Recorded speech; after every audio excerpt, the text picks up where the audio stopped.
So dito guys, makikita nyo nag-chill ride lang tayo, tapos biglang pumugak yung motor natin. So tingnan nyo na lang yung nangyari. A few moments later.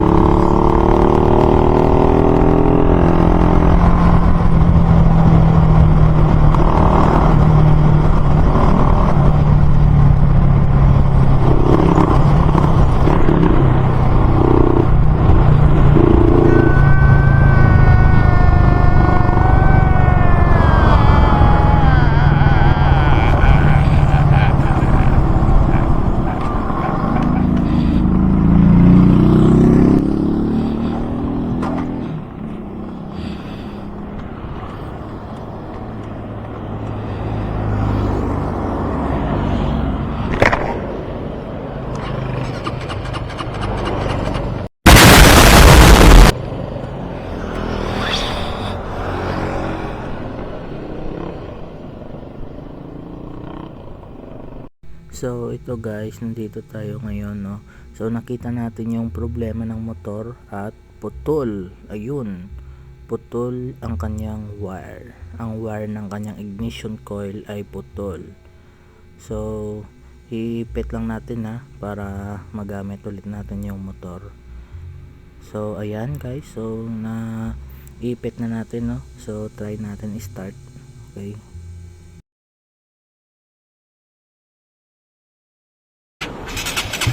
Ay di po. Dahil tawag le. Ay tawag ito man sala. Tawag man sala. Sa part na to guys, no, pauwi na ako guys, no. Kakaayos lang natin ng motor. Pupunta sana ako sa paaralan Kaso sabi nung kaklase ko wala daw yung proof namin. So isang subject lang naman. So uuwi na lang ako. So sa part na ito guys, ang smooth ng takbo natin, no. Nagchi-chill ride pa rin tayo, 80-90 chill ride. So mamaya try natin kung okay siya kapag binere talaga, no. So tingnan nyo lang. Full tank lang.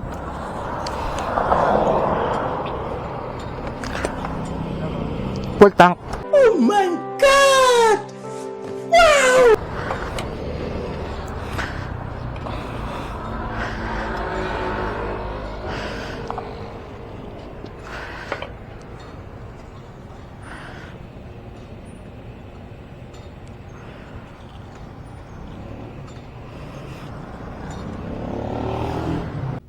No! God, please, no! No!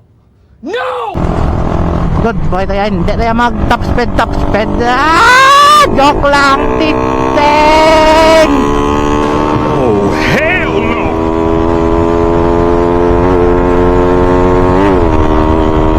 Tenga.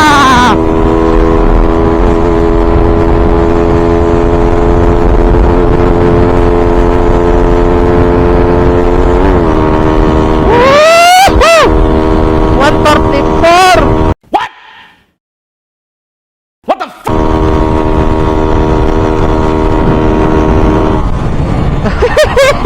134. Yup, pigado! Pigado motor ta guys, 134 lang sa guys. Law ni sa. Balda ni balda.